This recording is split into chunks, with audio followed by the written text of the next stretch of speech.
श्री राम भक्त हनुमान जी का कथा। बोलिए श्री हनुमतलाल जी महाराज की जय। तब हनुमान वहाँ से लंका की बहुत सी बातें जान ली। उस शिखर पर चढ़ के उन्होंने लंका दुर्ग की दुर्गमता का अनुमान करके निश्चय किया कि इसकी एक एक बात जान लेनी चाहिए। सीता को ढूंढने के साथ साथ यह काम कर लेना भी मेरा कर्तव्य है। इतने बड़े विशाल शरीर से लंका में जाना और वहाँ का प्रत्येक बात को गौर से देखना असंभव था।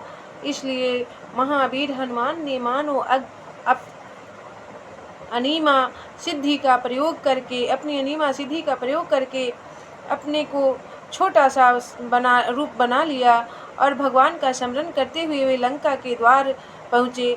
लंका नगर का अधिष्ठात्री देवी लंकिनी ने संध्या के समय छिपकर इन्हें घुसते हुए देखा। उसे बड़ी शंका हुई। उसने हनुमान के पास आकर डांटा, क्या तुम चोरी करना चाहते हो? हनुमान ने कहा। एक हल्का सा गुस्सा उसकी पीठ पर जमाया और वह खून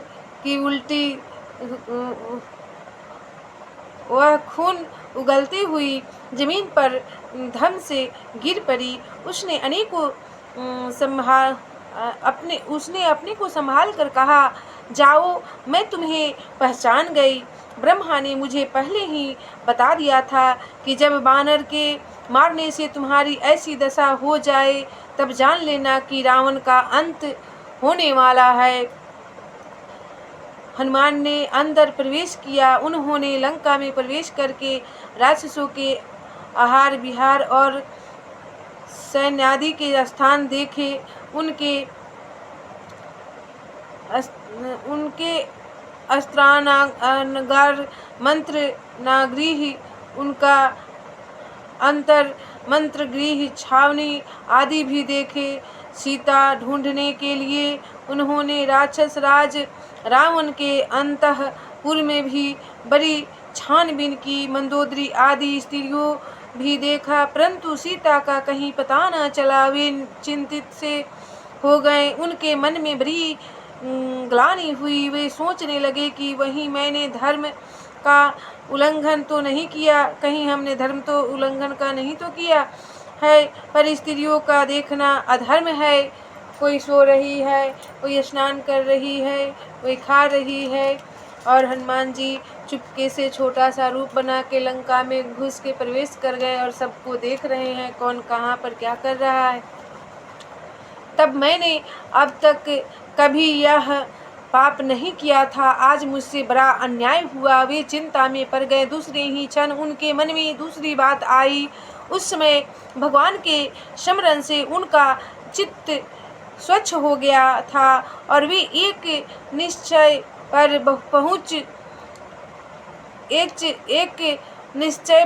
पहुंच चुके थे। उन्होंने सोचा कि मैंने पर स्त्रियों को देखा तो अवश्य ही, परंतु उन्हें बुरी दृष्टि से नहीं देखा है, आवश्यकतावश देखा है और मेरे मन में तनिक भी विकार नहीं है। इंद्रियों की शुभ या अशुभ प्रवृत्ति में मन ही कारण हुआ करता है और मेरा मन शुद्ध व्यवस्थित है। मैं सीता को और कहाँ ढूंढता? स्त्री को हरिणियों में तो ढूंढा नहीं जाता, स्त्रियों में ही ढूंढा जाता है। मैंने शुद्ध मन से ही ढूंढा है, इसलिए मेरा कोई दोष नहीं है। हनुमान ने और स्थानों में भी ढूंढने का प्रयत्न किया। आगे बढ़ने पर उन्हें एक छोटा सा कुटीर मिला। उस कुटीर की भीतर पर जगह जगह राम नाम लिखे हुए थे, जो कि मणियों की जगमगाहट के कारण रात में भी स्पष्ट दिख रहे थे। छोटी छोटी क्यारियों में तुलसी के वृक्ष, केसर और सुगंधित फूल लगे हुए थे। उस पर्णकुटी के सामने ही एक छोटा सा भगवान का मंदिर था और उस पर भगवान के आयुधों के चित्र बने हुए थे। हनुमान को बड़ा आश्चर्य हुआ कि लंका में ऐसा स्थान कहाँ। उन्हें हर्ष भी हुआ। ब्रह्मा मुहूर्त का समय था। विभीषण आकर राम राम करने लगे थे। हनुमान को यह विश्वास हो गया कि यह तो कोई संत है। उन्होंने उनसे परिचय करने का दृढ़ निश्चय कर लिया। हनुमान ने ब्राह्मण का रूप धारण करके राम राम की ध्वनि की। तब विभीषण जी तुरंत बाहर निकल आए। दोनों भगवत भक्त परस्पर गले लगे। दोनों के हृदय में प्रेम और आनंद से भर गए।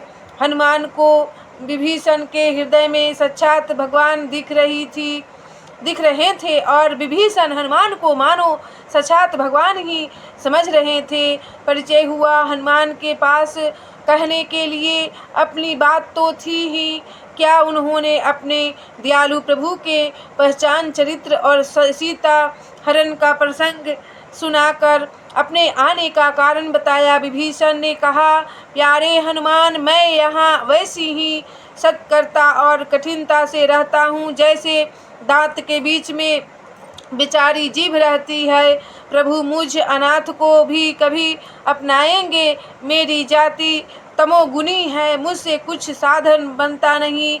भगवान के चरणों में प्रेम है नहीं। मैं कैसे आशा करूं कि मुझे भगवान मिलेंगे। परंतु अब तुम्हें देखकर मेरे मन में विश्वास हो रहा है, क्योंकि भक्त कृपा के बिना उनके कृपा पात्र संतों का दर्शन नहीं होता। भगवान की कृपा से ही तुमने घर आकर मुझे दर्शन दिए हैं। निश्चय ही संत दर्शन भगवान के मिलने की सूचना है। हनुमान ने कहा, विभीषण, हमारे भगवान बड़े ही दयालु हैं। वे सर्वदा से दीन जनों पर कृपा करते आए हैं। तुम तो अपनी बात कहते हो, भला मैं ही कौन सा कुलीन हूँ, बानर, चंचल और साधनहीन। दूसरों की भलाई तो मुझसे दूर रही। यदि प्रातः काल कोई मेरा नाम ले तो उसे दिन भर भोजन न मिले सुख मिले सके। विभीषण, मैं इतना अधम हूँ, फिर भी मुझ पर भगवान ने कृपा की है। जो ऐसे स्वामी को जानकर भी नहीं भजते, संसार में भटकते रहते हैं, वे दुखी क्यों नहीं रहेंगे। भगवान की गुण लीला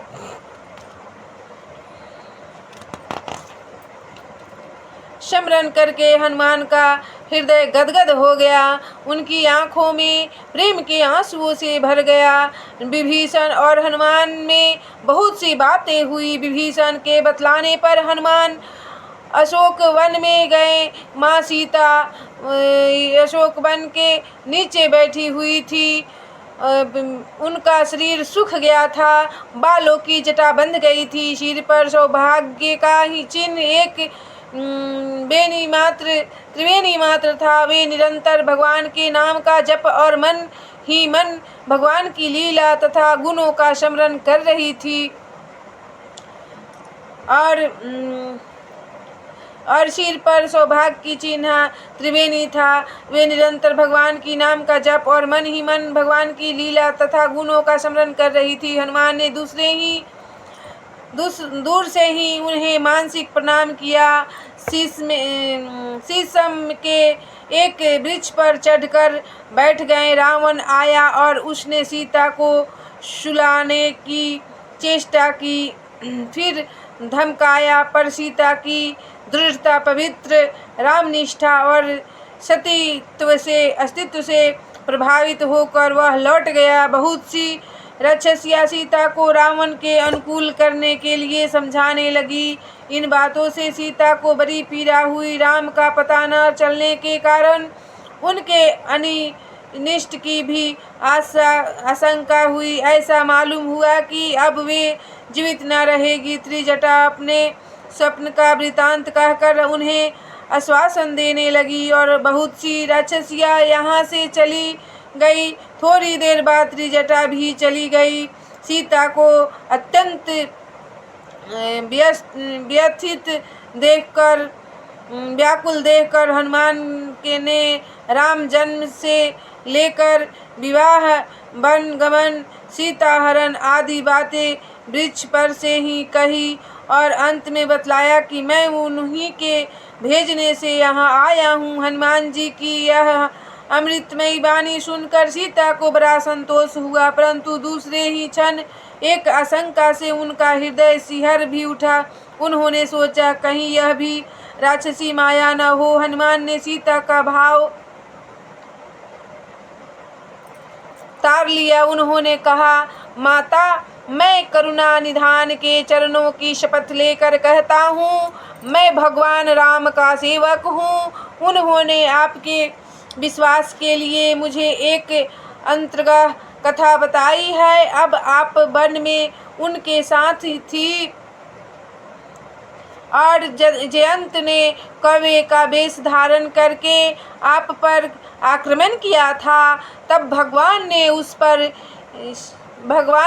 पर ऋषि का अस्त्र का प्रयोग किया और उसे त्रिलोकी में कहीं भी शरण नहीं मिली। आपकी अंगूठी जिसे केवट को देने के लिए आपने उन्हें दी थी और भगवान ने जिसे अपनी अंगुली में धारण कर रखा था, उसे भी भगवान ने आपके विश्वास के लिए मुझे दिया है। आप मेरा विश्वास करें, मैं चरण छूता हूँ। हनुमान का हृदय वास्तव में निश्चल और उन्होंने सच्चा प्रमाण भी दे दिया, इसलिए सीता को विश्वास हो गया। उन्होंने हनुमान को नीचे बुलाया तथा अंगूठी लेकर वे आनंद मग्न हो गई। उन्हें भगवान का संदेश पाकर इतना आनंद हुआ मानो स्वयं प्राण प्रिय भगवान ही मिल गए हो। उन्होंने हनुमान से कहा, हनुमान, आज तुमने मेरा बड़ा उपकार किया है। यदि मैं यह समझकर कि भगवान मुझे भूल गए अथवा उनका कोई अनिष्ट हो गया पर जाती तो यह बात सुनकर उन्हें कितना कष्ट होता। मेरे कारण वे दुखी होते। हनुमान, क्या वे कभी मेरा स्मरण करते हैं? क्या मैं उन्हें कभी देख पाऊंगी? क्या वे शीघ्र ही मेरा उद्धार करेंगे? कहते कहते सीता का गला भर आया, आंखों में आंसू आ गए। वे बोल न सकी। हनुमान ने कहा, माता, तुम इतनी दुखी क्यों हो रही हो? राम तुम्हारे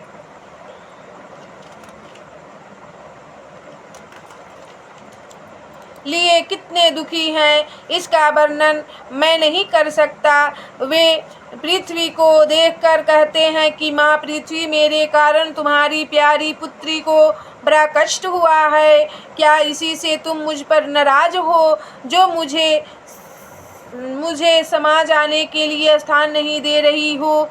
वे खिले हुए फूलों और कलियों को देखकर कह उठते हैं कि लक्ष्मण, इन्हें चुन लाओ, मैं सीता के बालों में गूंथूंगा। माता, उनकी विरह क्या अनिवार्य है? वे अपने को भूल जाते हैं और सदा तुम्हारी ही याद करते रहते हैं। हनुमान ने पुनः कहा, माता, उन्होंने आपको संबोधित करके कहा है, प्रिय, तुम्हारी उपस्थिति में जो वस्तुएं मेरे लिए सुखकर थी वे ही आज दुख कर हो रही है। सुंदर सुंदर वृक्षों की नई नई कोपले आज मुझे आग सी जान पड़ती है। चंद्रमा ग्रीष्म ऋतु के सूर्य की भांति जलता है और बादलों की नन्ही नन्ही बूंदें जो पहले अमृत के समान जान पड़ती थी अब जलते हुए तेल सी मालूम पड़ती है। शीतल मंद सुगंध वायु विषैले सांपों की सांसों के समान मुझे पीड़ा पहुंचाता है। यदि मैं अपना यह उदंग, यह आवेग किस पर प्रकट कर से पाता तो मेरा हृदय कुछ हल्का हो जाता। मैं अपना पीड़ा किसे सुनाऊं, परंतु किससे कहूं, क्या कहूं, कोई समझे भी तो हम दोनों का जो पारंपरिक प्रेम है, एक दूसरे की आत्मा संयोग है, मिलन है, उसका रहस्य केवल मेरा हृदय मेरी आत्मा ही जानती है और मेरा हृदय मेरी आत्मा सर्वदा तुम्हारे पास ही रहती है। एक क्षण के लिए भी तुमसे बिछुड़ती नहीं, तुमसे अलग होती नहीं। क्या इतने से हमारे अनिर्वचनीय प्रेम की व्याख्या हो जाती है। मैं तो कहूँगा कदापि नहीं, परंतु और कहाँ ही क्या जा सकता है। यह कहते समय हनुमान भावविष्ट हो गए थे। सीता को ऐसा मालूम हुआ मानो स्वयं राम उनके सामने खड़े होकर बोल रहे हैं। वे प्रेम मग्न हो गई, शारीरिक बुद्धि भूल गई। हनुमान ने उन्हें धैर्य बांधते हुए कहा, माता, भगवान के प्रभाव, ईश्वर और बल की ओर देखो। उनके बाणों के सामने ये तुच्छ राक्षस एक क्षण भी नहीं ठहर सकते। समझ लो कि ये मर गए। भगवान को अब तक आपका पता नहीं मिला, या नहीं तो वे न जाने कब राक्षसों का संहार करके तुम्हें ले गए होते। हम सब बानर मालूम उनके करने आए हैं, उनके साथ आएंगे और निश्चरों को पछाड़ पछाड़ कर मारेंगे और आपको लेकर आनंद मनाते हुए अयोध्या चलेंगे। माता, आप क्या प्रभु का प्रभाव भूल गई है? वे मालूम होते ही वहां से सैनिकों के साथ चल पड़ेंगे, बाणों से समुद्र को भिन्न कर देंगे। लंका में एक भी राक्षस नहीं बचेगा। यदि देवता, दानव और स्वयं मृत्यु भी भगवान राम के सामने विघ्न डालना चाहोगे तो वो उन्हें भी नष्ट कर देंगे। माता, मैं शपथ पूर्वक कहता हूँ, तुम्हारे वियोग से राम जितने व्याकुल हैं उसका वर्णन नहीं किया जा सकता। वे एक क्षण का भी विलंब नहीं करेंगे, आप उन्हें शीघ्र ही सकुशल देखेंगे। सीता ने कहा, हनुमान, अब तक 10 महीने बीत गए, अब 2 ही महीने बाकी है। यदि इनके बीच में ही भगवान ने मेरा उद्धार नहीं किया तो मैं उनके दर्शन से वंचित रह जाऊंगी। मैं उनके दर्शन की आशा से ही जीवित हूँ। रावण के अब तक मुझे मार डाला होता। यदि मैं भगवान के इंतजार में नहीं रहती तो विभीषण ने अनुन्य विनय करके मेरी रक्षा न की होती। सीता हनुमान से एक बातें कहते कहते व्याकुल हो गई, उनका गला सूख गया, वे बोल न सकी। बोलिए हनुमत लाल महाराज की जय।